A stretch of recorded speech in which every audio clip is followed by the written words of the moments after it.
തീവ്രവാദത്തിന് മതമുണ്ടോ? India മുഴുവൻ ഒറ്റക്കെട്ടായി നിന്ന് തീവ്രവാദത്തെ, ഭീകരവാദത്തെ എതിർക്കുക. ചില ആൾക്കാരെങ്കിലും തീവ്രവാദത്തിന് മതമുണ്ടെന്നും അത് ഇസ്ലാമാണെന്നും പറയുന്നു. അത് തെറ്റാണെന്ന് ധൈര്യപൂർവ്വം നമുക്ക് പറയാൻ കഴിയും. പലപ്പോഴും മതേതരവാദികളും മറ്റും ഈ ദിവസങ്ങളിൽ അത് പറയാറില്ല. അവരുടെ മനസ്സിലുണ്ട്. കാര്യം ഹിന്ദുത്വവാദികൾ എല്ലാം കൂടെ കയറി അവർക്ക് പൊങ്കാലയിടും എന്നുള്ളത് കൊണ്ട്.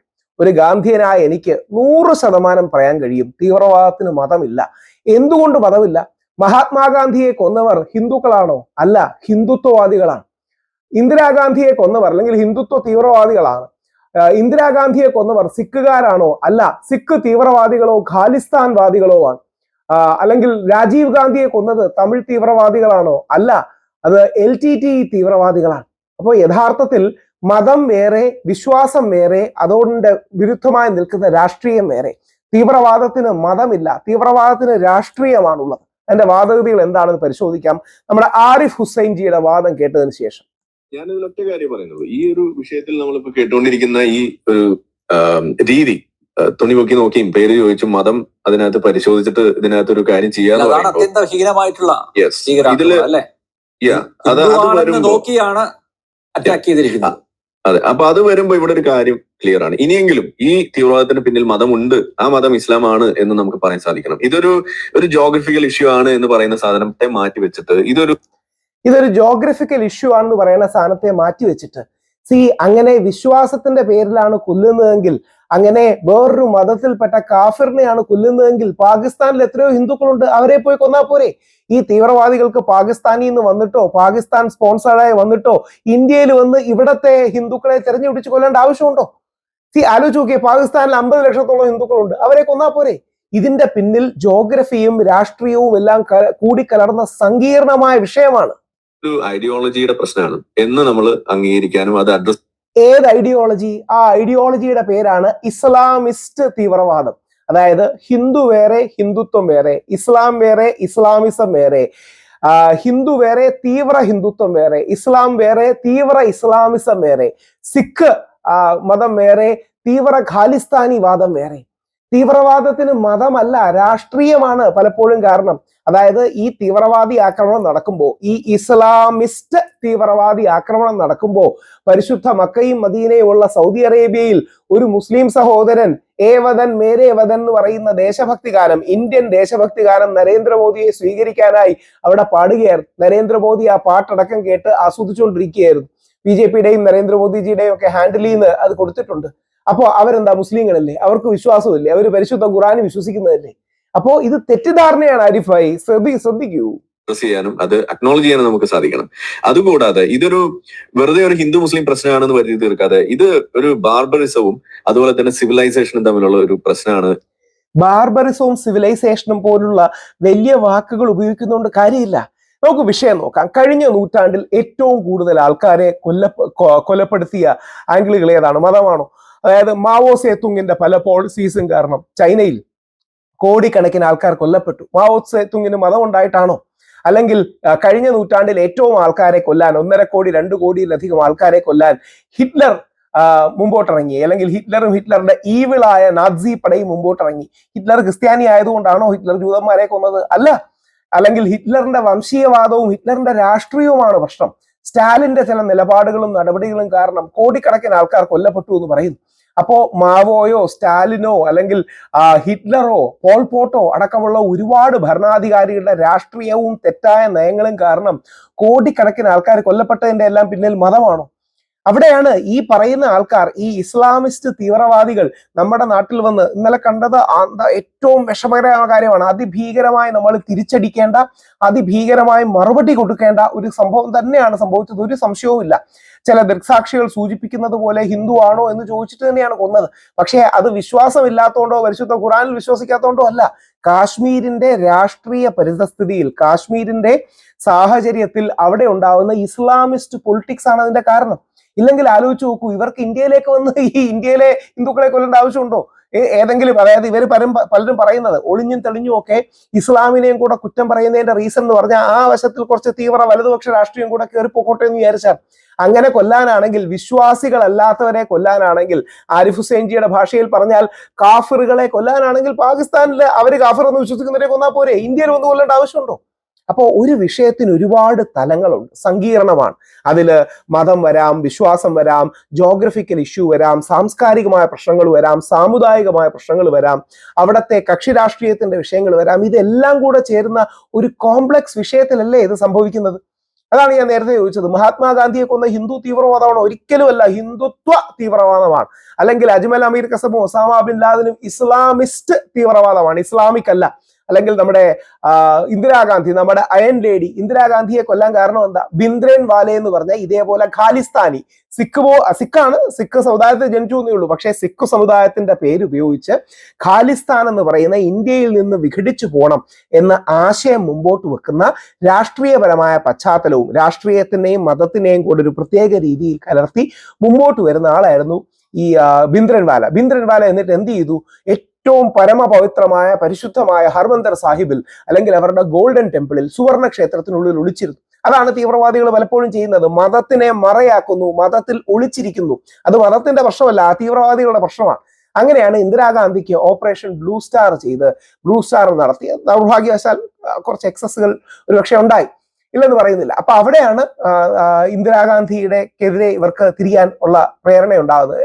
തമിഴൻ അല്ലാത്തതുകൊണ്ടാണോ രാജീവ് ഗാന്ധിയെ കൊന്നത്? അല്ല, LTTക്കാർക്കെതിരെ ഉള്ള ഒരു പൊളിറ്റിക്കൽ സ്റ്റാൻഡ് അവർക്ക് വേണ്ട രീതി മനസ്സിലായില്ല. അത് അവരുടെ മണ്ടത്തരം. നമ്മൾ അവരെയും കൂടെ ഹെൽപ്പ് ചെയ്യാനാണ് ഇന്ത്യക്കാർ അവിടുത്തെ പട്ടാളവും മറ്റും പോയത്. അപ്പോൾ ഈ അർത്ഥത്തിൽ മതത്തിനെ രാഷ്ട്രീയപരമായും പ്രാദേശിക പ്രശ്നങ്ങൾക്കും ജിയോ പൊളിറ്റിക്കലായിട്ടും ഒക്കെ മിസ്യൂസ് ചെയ്യുന്ന ഒരുപാട് ആൾക്കാരുണ്ട്. ഒന്ന് ആലോചിച്ച് നോക്കൂ, ഈ പറയുന്ന ആംഗിൾ എന്താ? ഭീകരവാദത്തിന് മതമുണ്ട്, തീവ്രവാദത്തിന് മതമുണ്ട് എന്ന് പറഞ്ഞാൽ അതിന്റെ ദുരുദ്ദേശത്തിന്റെ ഇംപ്ലിക്കേഷൻ ഇസ്ലാമോഫോബിയ പടർത്തുക. ഈ തീവ്രവാദത്തിന്റെ സമയത്തെങ്കിലും നമ്മൾ ഇസ്ലാമോഫോബിയ പടർത്തരുത്. അതായത് ഇപ്പൊ നമ്മുടെ നാട്ടിൽ പലപ്പോഴും തീവ്രവാദി ആക്രമണങ്ങളും അല്ലെങ്കിൽ ഇപ്പൊ ഉദാഹരണം, നമ്മുടെ നാട്ടിൽ പലപ്പോഴും ആൾക്കൂട്ട കൊലപാതകങ്ങൾ ഉണ്ടാകാറുണ്ട്. ബീഫ് കഴിച്ചതിന്റെ മറ്റും പേരിലുണ്ട്. ഹിന്ദു തീവ്രവാദമാണോ? ഒരിക്കലും അല്ല, ഹിന്ദുത്വ തീവ്രവാദമാണ്. അതായത് ഈ ഹിന്ദുത്വ തീവ്രവാദിയായ ഗോഡ്സെ മഹാത്മാഗാന്ധിയെ കൊല്ലുമ്പോൾ ഈ തീവ്ര ഹിന്ദുത്വം ഇല്ലാത്ത വീര സവർക്കർ അടക്കമുള്ള ആൾക്കാർ പറയുന്നത് കുടുംബത്തിലെ കാരണവരെ കൊന്നു, ചേട്ടനെ കൊന്നു, ഫ്രാട്രിസൈഡ് ചെയ്തു ഗോഡ്സെ എന്നാണ്. പൂജനീയ സർസംഘ് ചാലക് നമ്മുടെ ഗുരുജി ഗോൾവൽക്കർ പറയുന്നത് ഗോഡ്സെ ചെയ്തത് ഒരു അൺഹിന്ദു ആക്ട് ആണ്, അഹിന്ദുവായി ഗോഡ്സെ മാറി എന്നാണ്. അപ്പോ ഈ അവസരത്തിൽ ആരിഫ് ജി വ്യക്തിപരമായി സുഹൃത്താണ്. പക്ഷേ ഇത്തരത്തിൽ ഇതല്ല നമ്മൾ മുമ്പോട്ട് വെക്കേണ്ട നെറേറ്റീവ്. രാജ്യത്തെ ഒരുമിപ്പിക്കുന്ന നെറേറ്റീവ്, ഹിന്ദുവിനെയും മുസ്ലിമിനെയും ക്രിസ്ത്യാനിയെയും വിശ്വാസിയെയും അവിശ്വാസിയെയും ഒരുമിപ്പിക്കുന്ന നെറേറ്റീവാണ് യഥാർത്ഥത്തിൽ വേണ്ടത്. തീവ്രവാദത്തിന് മതമില്ല, രാഷ്ട്രീയമുണ്ട്. ആ രാഷ്ട്രീയം ഇസ്ലാമിസ്റ്റ് ആണെങ്കിലും തീവ്ര ഇസ്ലാമിസ്റ്റ് ആണെങ്കിലും തീവ്ര ഹിന്ദുത്വം ആണെങ്കിലും നമ്മുടെ നാട്ടിലൊരു മാർട്ടൻ, അതായത് ദേശീയ ഗാനം വേണ്ട രീതി പാടുന്നില്ല എന്ന് പറഞ്ഞ് ബോംബ് വെച്ച് 6 പേരെ കൊന്നു.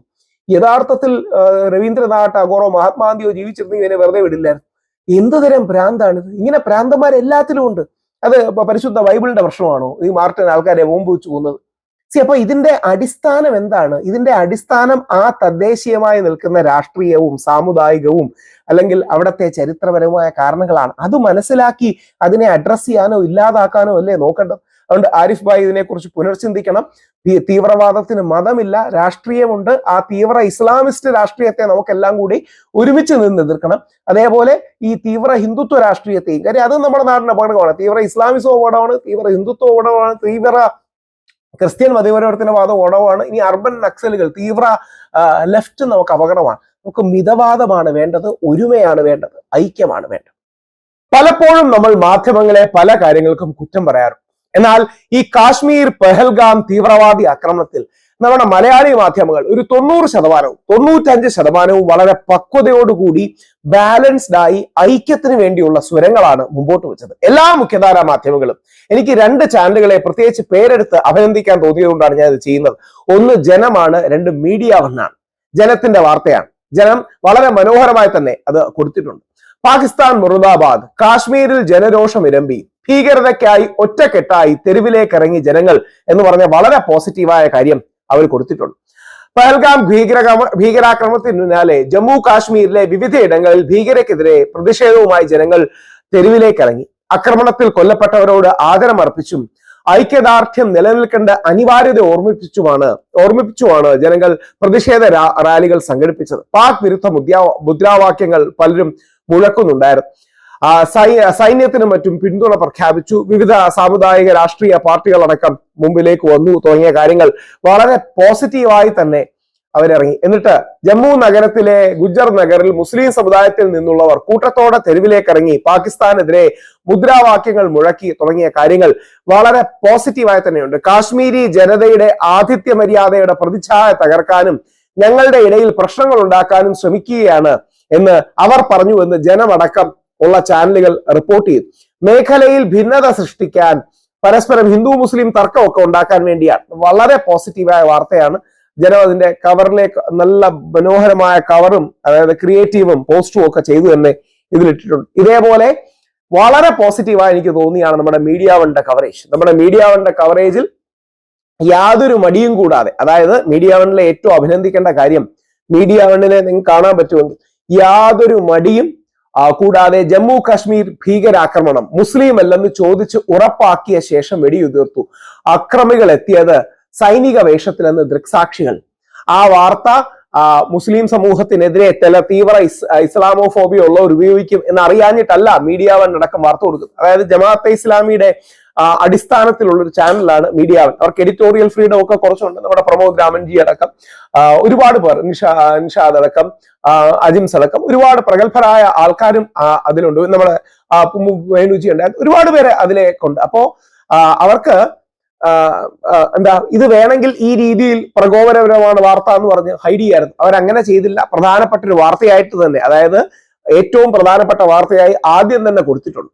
അതോടൊപ്പം വളരെ പ്രസക്തമായി തന്നെ നമ്മുടെ ഹിന്ദുക്കൾക്ക് വേണ്ടി പോരാടിയ സയ്യദ് ആദിൽ ഹുസൈൻ ഷാ, വേണമെങ്കിൽ അങ്ങനെ ഹിന്ദുക്കൾ എന്ന് പേര് ചോദിച്ച് തീവ്രവാദികൾ ആക്രമിക്കുമ്പോൾ ഇയാൾക്ക് ഓടിപ്പോവായിരുന്നു. പക്ഷേ ഭീകരരുടെ തോക്ക് തട്ടിമാറ്റി അവരെ മാറ്റി കൂടെയുള്ള ഹിന്ദുക്കളെ സംരക്ഷിക്കാൻ ശ്രമിക്കുന്നതിനിടയിൽ സയ്യദ് ആദിൽ ഹുസൈൻ ഷാ മരണപ്പെടുകയും ചെയ്തു. അന്താരാഷ്ട്ര മാധ്യമങ്ങളായ BBC അടക്കം വളരെ പോസിറ്റീവായിട്ട് തന്നെ നമ്മുടെ ആദിലിന്റെ ലൈഫിനെ കുറിച്ച് കവർ ചെയ്തിട്ടുണ്ട്. അതായത് ആദിലിന് വേണമെങ്കിൽ അവിടെ നിന്ന് രക്ഷപ്പെടായിരുന്നു. ഈ മനുഷ്യത്വരഹിതരായ തീവ്രവാദികൾ നമ്മളെ ഇല്ലാതാക്കുന്നതിന്റെ ഭാഗമായിട്ട്, അവിടുത്തെ നമ്മുടെ ഇടയിലെ സ്പ്ലിറ്റ് ഉണ്ടാക്കാൻ ചെയ്തതിന്റെ ഭാഗമായിട്ട് പല കാര്യങ്ങളും ചെയ്യാറുണ്ട്. പക്ഷേ ആദിൽ അവിടെ നിന്ന് അതിശക്തമായി തന്നാൽ കഴിയുന്ന രീതിയിൽ കൂടെയുള്ള ഹിന്ദു സഹോദരങ്ങളെ രക്ഷിക്കാൻ ശ്രമിച്ചു എന്നുള്ള സത്യവും നമ്മൾ മറക്കണം. ഈ ചിത്രങ്ങളൊക്കെ എല്ലാ കാലത്തേക്കും നമ്മളെ വേദനിപ്പിക്കും, നമ്മളെ ഹോണ്ട് ചെയ്യും. നമ്മുടെ ഗവൺമെന്റ് എന്താണ് തിരിച്ചടിക്കുന്നത് അറിയില്ല. എന്ത് തീരുമാനമാണെങ്കിലും, നരേന്ദ്രമോദിജിയുടെയും അമിത്ഷാജിയുടെയും തീരുമാനം എന്താണെങ്കിലും അത് ഈ രാജ്യം ഒരുമിച്ച് നിന്ന് സപ്പോർട്ട് ചെയ്യുന്ന കാര്യത്തിൽ സംശയമില്ല. കാര്യം ഇത് കാശ്മീരിനെ തകർക്കാൻ, ഇന്ത്യയെ തകർക്കാൻ, ഇന്ത്യയിൽ ആഭ്യന്തര സംഘർഷങ്ങൾ ഉണ്ടാക്കാൻ, നമ്മുടെ ശ്രീ മേജർ രവി പറഞ്ഞതുപോലെ ഹിന്ദുക്കളെയും മുസ്ലിങ്ങളെയും തമ്മിൽ അടുപ്പിക്കാനുള്ള നീക്കമാണ്. അതിൽ നമ്മൾ വീണു പോകരുത് എന്ന തിരിച്ചറിവുണ്ട്.